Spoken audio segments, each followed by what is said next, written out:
परमात्मा ने जो आपको, जब आप भगवान से जुड़ जाते हो तो आपको परमात्मा अपने कोटे से लाभ देना शुरू करेगा और फिर आपको ऐसी विधि साधनाएं, शास्त्र अनुकूल भक्ति विधि बताई जाती है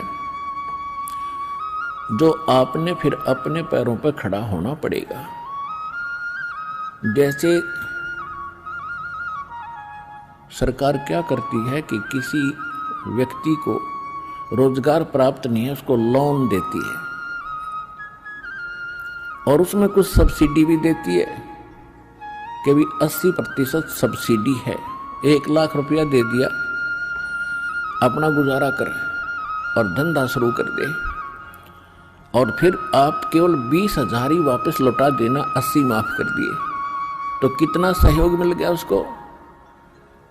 लेकिन उसने अपना तन मन धन से फिर भविष्य में अपने पैरों पर खड़ा होना पड़ेगा, बार बार सब्सिडी मिलेगी नहीं। इसी प्रकार यहाँ आने वाले को परमात्मा अपने कोटे से राहत देनी शुरू करता है और फिर विधि बताता है कि ये कमाई कर और अपने पैरों पर खड़ा हो जाए, भाग्य भक्ति तू कर, ऐसे दान धर्म कर, फिर तेरे को तेरा गुजारा यानी तेरी भक्ति कमाई बढ़िया हो जाएगी, तेरा अच्छा काम चलेगा, तभी सफलता होगी।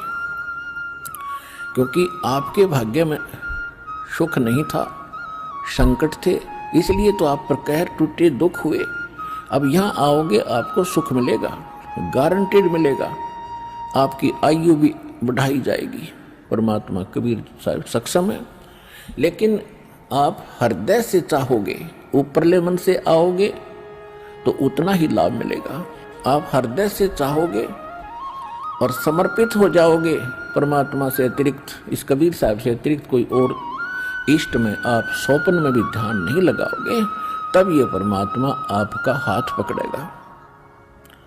और समर्थ जब हाथ पकड़ लेता वो छोड़ता नहीं।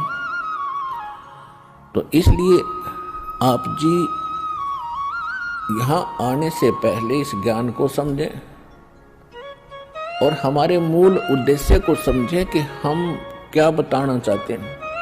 हम केवल यहाँ संकट निवारण और रोग निवारण के लिए नहीं बैठा दास, ये तो एक्स्ट्रा देते हैं आपको, ये तो आपको रूंगे में देते हैं, रूंगे में, ये सौदे में नहीं, हमारे में।